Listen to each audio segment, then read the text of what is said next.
The following podcast contains explicit language.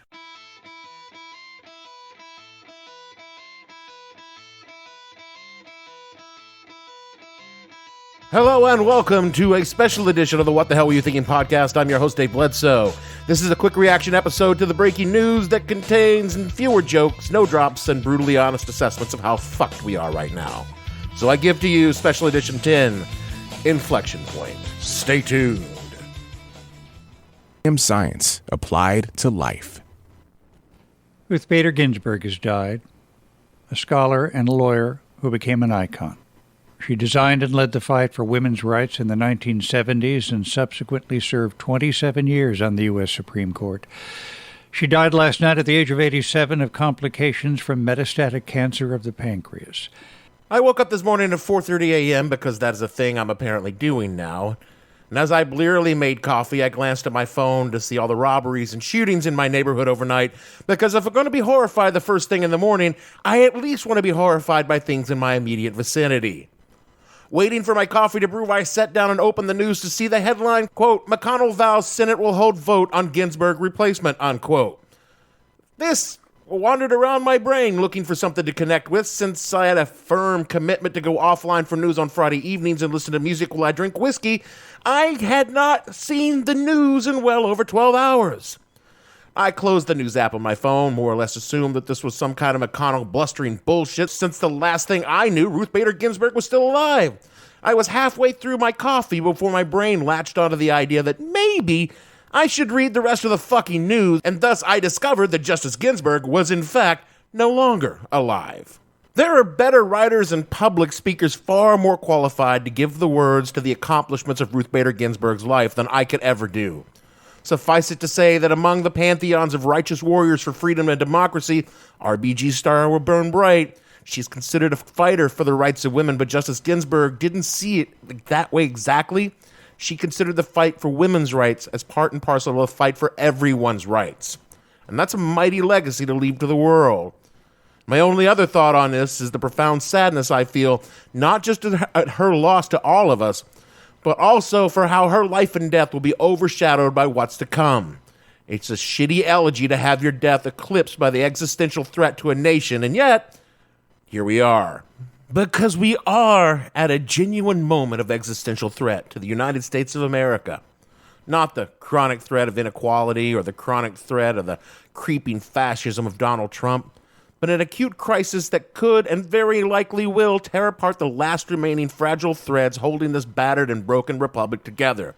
Because Donald Trump and Mitch McConnell absolutely will nominate a replacement with 45 days to go until the presidential election. You will not need to be reminded that Mitch McConnell held up Obama's placing Merrick Garland on the Supreme Court with 10 months to go until the 2016 election, stating that the voice of the American people must be heard before any nomination of the highest court could be considered by the Senate during an election year. Since then, McConnell has modified his statement by amending it to read that it doesn't fucking apply when Republicans hold power. It isn't even stunning, his hypocrisy. It's just another in the endless litany of power grabs and authoritarian tactics that are now the brand of the Republican Party. We all had plenty of warning Mitch would be Mitch if this happened, and now it's happened. I expect a nomination in place before RBG Shiva candles have even been blown out. There will be reams of analysis and opinions written by pundits over the coming days about how this will play electorally.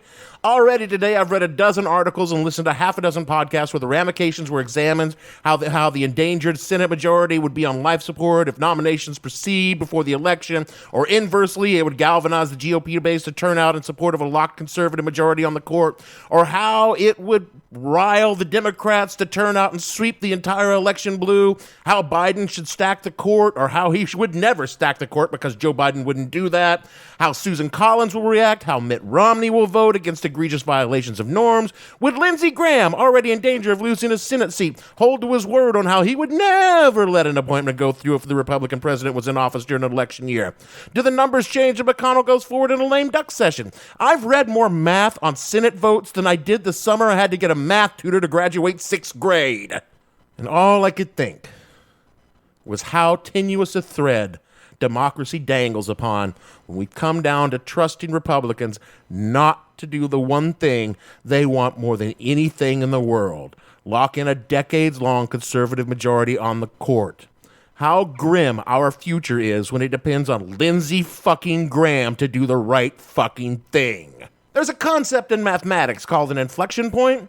We're in differential calculus and differential geometry. An inflection point, a point of inflection, flex or inflection, is a point on a smooth plane curve at which the curvature changes sign. Now, I don't know what any of that means. See my need in math tutor and to graduate 6th grade. But there's a second meaning of inflection point that is used in the business community, where it means basically turning point, a fundamental shift in the course of affairs from one course of action to another. And there's a third usage of this term which is growing in historical analysis, and that you can look to history and point to certain events and say, after this, things were dramatically different. Caesar crossing the Rubicon, the Magna Carta, the Bolshevik Revolution, the election of FDR, my taking home that chick I met at the truck stop on the way home from the karaoke bar. Things like that. In math, you can predict the inflection point using, numbers, I guess. But in business, you can only really see it after it's passed, despite the bullshit things that you'll hear at a pitch meeting. And in history, it's kind of both.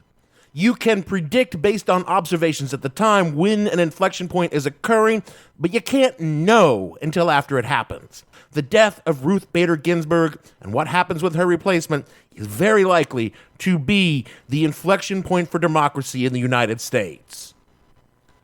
I know that sounds super dramatic, and I'm certainly not a historian if you don't count my last 5 years documenting the slow decline of the American experiment. But I know enough to say this kind of thing is actually common in the rise of authoritarian governments.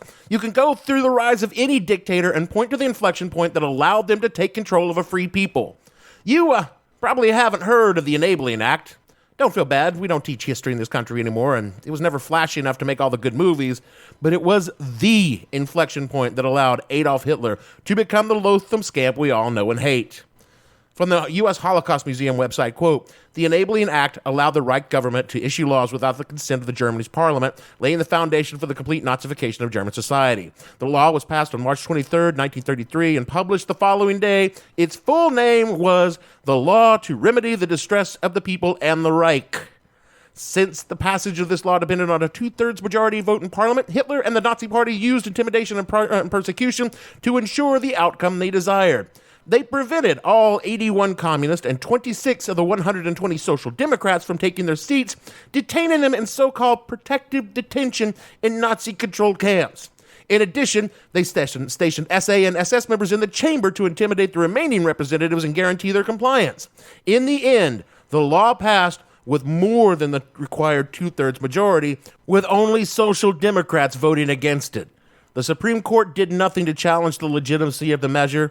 Instead, it accepted the majority vote, overlooking the absence of the communist delegates and the social democrats who were under arrest," unquote. There were more than enough votes in Parliament that day to defeat the motion, even with the missing members all being Nazi'd up like there were. And oh sure, there were SS goons looking over their shoulders, but that doesn't absolve them of their duty to act in accordance with the Constitution and the facts before them that Adolf Hitler posed a clear and present danger to the freedom and democracy of the people who put them in power in the first place. And what about those courts? Again, from the Holocaust Museum website, quote, "In fact, most judges were convinced of the legitimacy of the process and did not understand why the Nazis proclaimed a Nazi revolution. Erich Schultz, one of the first Supreme Court judges to join the Nazi Party, declared that the term revolution didn't refer to an overthrow of the established order, but rather to Hitler's radically different ideas. In the end, German judges, who were among the very few who might have challenged Nazi objectives, viewed Hitler's government as legitimate and continued to regard themselves as state servants who owed him, Hitler, their allegiance and support," unquote. And look, I know the United States is not the Weimar Republic in 1933, not yet anyway, but we're not as far away from it as we might seem. But it doesn't need to be, because history doesn't repeat. A lot of times it rhymes. There will not be ICE stormtroopers in the Senate chamber because Mitch McConnell and his goons will do all their work procedurally.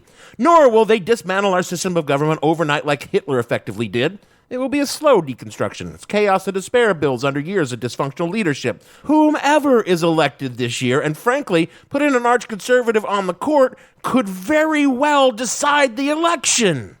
Assuming the polls are correct and there's no major attempt to outright steal the election, both of which are admittedly pretty major assumptions, it's more likely than not that Joe Biden will win, and by the precedent instituted by the GOP, he should get to choose RBG's replacement. To do otherwise would fundamentally undermine our system of government and kick off a series of reactions that would weaken the nation as certainly as Trump being reelected, if not so completely. If it is done before the election and the results should go to court, then, well, we're going to have Trump forever, all right? The Supreme Court, which, for all of its many flaws, traditionally has been a stabilizing force in the government. If Trump and the GOP put their person on the bench, the left will explode. Maybe not instantly, but eventually, as fundamental rights are eroded and corruption remains unchecked in any meaningful way. Should Biden win, having a decades-long far-right ideologue on the bench would cripple any progress of a left-leaning president of Congress can make on the massive problems facing the future of this nation. So how can he not pack the courts? And so the dysfunction spirals. Polarization continues until the nation splits apart at the seam, probably violently. And what stands between that and chaos? 4 fucking Republican senators. Susan Collins, Lisa Murkowski, Lamar Alexander, and Willard Mitt Romney. I give the Republic about a 15% chance of survival with them as our champions. So what can we do? Shit, I don't know. I guess if you're a person of faith, pray, I guess. Because if there's a God, we need her help right now. There isn't, so she won't be helping. I guess if you live in Maine, Alaska, Tennessee, or Utah, you could try calling your senator to remind them of their duty, but that approach hasn't had a great track record. Susan Collins might listen to you since y'all Mainers are about to boot her out of office, but if you re-elect her, you know what's going to happen, right? She's going to make this speech where she expresses her sincerest belief that this Adolf Hitler fella that President Trump is appointing on the court would never do anything to undermine democracy and freedom in America. He's just a nice boy, like that guy Brett Kavanaugh she voted for. Beyond that, I guess my real advice is to, buy guns, stockpile food, water, and ammunition, and make plans with your left-leaning neighbors to create an up-armored recreational vehicle out of a Winnebago and get your family over the border from the Christian theocratic states of America into the free states when the revolution comes. Oh, I guess maybe Lindsey Graham could be as good as work. No, wait, he's already said he would bend over for Daddy Trump. That Lady G, always flexible. So, I'd start working on the armored Winnebago. So that's it for this special edition. Sorry about the dark tone, but this podcaster is scared shitless of what will happen in the coming weeks, and he is really glad to be living in the free states. Do all the things that normal ask and all the normal places ask you to do it, and the actual episode of this week will be out on Monday morning on a topic that isn't, it's not light, but at least there are jokes. Horrible, tasteless jokes. You'll see. So for me, Dave Bledsoe, producer Gavin, and all the fictional minions on this podcast, stay safe, stay sane, hold on to your butts, and we'll see you all Monday morning in the regular feed.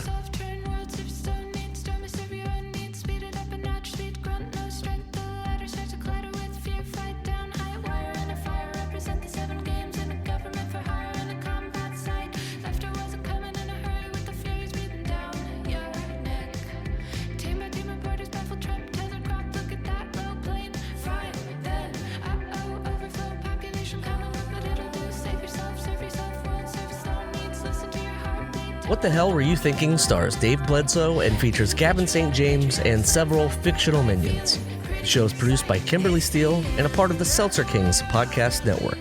You can find more information on the show on their website, whatthehellpodcast.com, or on Twitter at @thehell_podcast, or on Facebook as What the Hell Podcast. Thanks for listening. I have no ending for this, so I take a small bow.